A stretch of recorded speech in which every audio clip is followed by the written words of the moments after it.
Olá, tudo bem? Jaqueline por aqui para continuarmos o Discipulado Nazareno Descobrindo Lucas, onde temos estudado a Bíblia para que sejamos transformados pela palavra, cada dia mais parecidos com Jesus e cheios do Espírito Santo.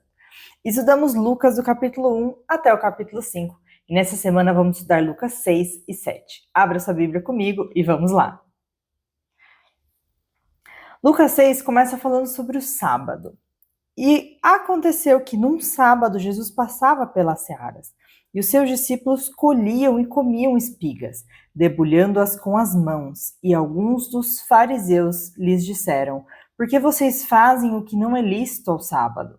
Jesus tomou a palavra e disse: vocês nem ao menos leram o que Davi fez quando teve fome, ele e os seus companheiros?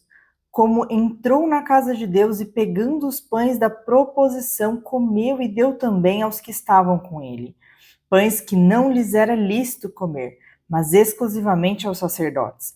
Então Jesus lhe disse: o Filho do Homem é Senhor do sábado. A lei foi criada para que o povo que era escravo aprendesse a viver corretamente. Escravo trabalha de domingo a domingo, o povo não sabia descansar. Assim como a gente ouviu na criação do mundo, o povo deixou de descansar quando se tornou escravo. E assim que eles são libertos, Deus coloca a lei para o homem, e não o contrário. O homem não foi criado para cumprir a lei, mas a lei foi feita para que o homem possa viver de acordo com o que Deus fez para ele. A lei não é rígida para que a gente simplesmente a siga, sem entender que Deus a fez para que a gente viva o melhor dele. E ali continua. Aconteceu que em outro sábado Jesus entrou na sinagoga e começou a ensinar. Estava ali um homem que tinha a mão direita ressequida. Os escribas e os fariseus observavam Jesus, procurando ver se ele faria uma cura no sábado, a fim de acharem de que o acusar. Eles não queriam saber se Jesus era bom, se Jesus ia cuidar das pessoas, eles só queriam saber se eles estavam certos e se eles conseguiam acusar Jesus de alguma coisa.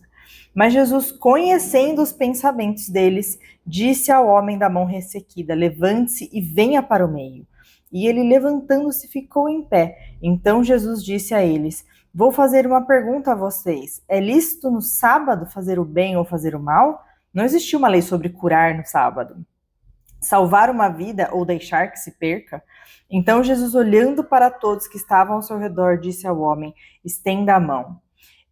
Ele assim o fez, e a mão lhe foi restaurada. E aí você deve imaginar que houve grande comoção, mas não. Versículo 11 diz: mas eles se encheram de furor e discutiam entre si quanto ao que fariam contra Jesus. Isso é o que a religiosidade faz. Ao invés de se alegrar com um homem que teve a sua vida restaurada, eles estavam bravos porque aquilo tinha sido feito num sábado.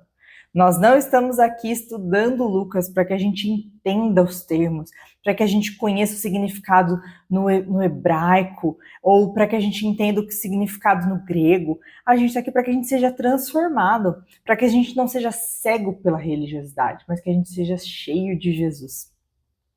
Então continua, no versículo 12, naqueles dias Jesus se retirou para o monte a fim de orar e passou a noite orando a Deus. É isso que a gente frisou muito na semana passada.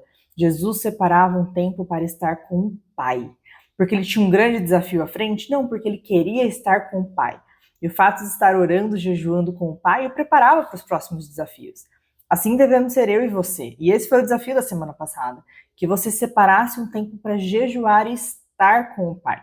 Jesus separa esse tempo e quando amanhece, chamou para si os 12 discípulos.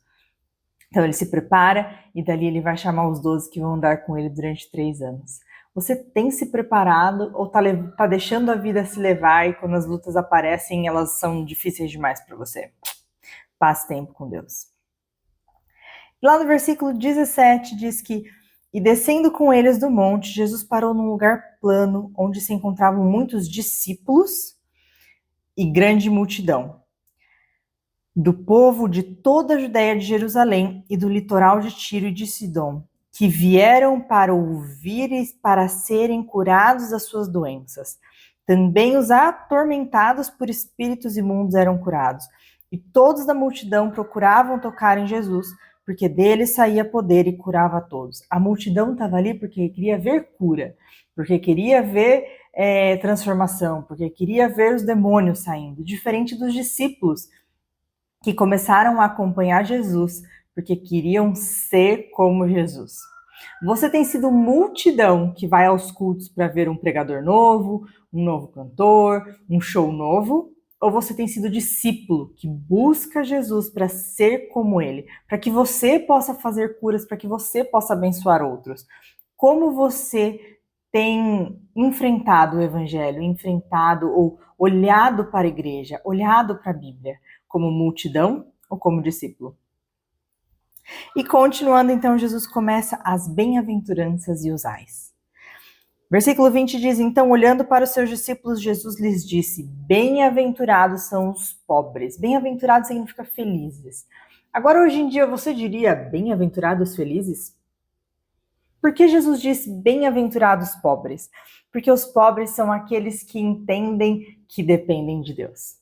Eles não têm uma conta bancária cheia e resolvem os seus problemas sozinhos. Jesus não está dizendo que ser rico é pecado, mas ele está dizendo que aqueles que se sustentavam ou que olhavam para o dinheiro como aquilo que resolvia os seus problemas não eram felizes. Aqueles que entendiam que precisavam de Jesus eram os felizes. E ele segue, bem-aventurados são os que têm fome. A fome é um sinal de saúde, quando você quer mais, você quer buscar a Deus. A primeira coisa que acontece quando a gente fica doente é perder a fome, né? Aqui, aqueles que têm fome de Deus, que querem estar com Deus, não estão igual a multidão só procurando curas, mas estão ali acompanhando Jesus, são os felizes. Bem-aventurados são os que choram, porque cargas d'água felizes são os que choram, porque são aqueles que não se conformaram com o seu próprio pecado, não se conformaram com o pecado do mundo, com o que está acontecendo no mundo, choram pedindo que Deus intervenha. Você tem chorado olhando para aqueles ao seu redor e falando, Jesus, vem cuidar deles, Espírito Santo, vem agir, Maranata, Jesus volta. Ou você está conformado com a vida que você tem e está feliz? Que a gente possa chorar aos pés de Jesus. E bem-aventurados são vocês quando as pessoas o odiarem, expulsarem da sua companhia, insultarem, rejeitarem o nome de vocês como indigno por causa do Filho do Homem. Bem-aventurados são vocês que são perseguidos pelo nome de Jesus. Alegrem-se naquele dia e exultem, porque grande é a recompensa de vocês no céu. Porque os pais dessas pessoas fizeram o mesmo com os profetas. Mas ai de vocês os ricos, porque já receberam a consolação. Ai de vocês os que estão fartos, porque vão passar fome. Ai de vocês que estão rindo, porque vão lamentar e chorar. Ai de vocês quando todos os elogiarem, porque os pais dessas pessoas fizeram os mesmos com os falsos profetas. Ou seja, ai de vocês que confiam neste mundo, que olham para este mundo, vocês que guardam as riquezas neste mundo, na sua conta bancária, na sua rede social, no seu Instagram, no seu trabalho, porque quando essas coisas se vão, você vai chorar. E aí Jesus começa a falar sobre o amor, de uma forma muito diferente do que o mundo prega. Versículo 27, ele diz, digo, porém, a vocês que me ouvem, amem os seus inimigos. O bem e aos que odeiam vocês. Abençoem aquele que os amaldiçoam. Orem pelos que maltratam vocês. Às vezes a gente esquece de orar pelo pai, pela mãe, pelo filho, mas é que está mandando para orar pelos que maltratam vocês. Aos que lhe bate numa face, ofereça também a outra. Ao que lhe tirar a capa, deixe também que leve a túnica. Dê a todos os que lhe pediram alguma coisa. E se alguém levar o que é seu, não exija o que seja devolvido. Façam aos outros o mesmo que vocês querem que eles lhe façam. Isso é muito diferente do que o mundo prega. O mundo prega que você vai fazer alguma coisa se alguém te der algo, que você vai amar se alguém te amar. E Jesus está vindo aqui dizendo algo muito diferente. Jesus está aqui trazendo que o amor não é uma moeda de troca. No versículo 36 ele fala, sejam misericordiosos como também é misericordioso o Pai de vocês. Ou seja, nós vamos amar, porque esse é aquilo que sai de nós, porque é aquilo que veio do nosso Pai. Aquilo que está no meu sangue é o que veio do meu Pai.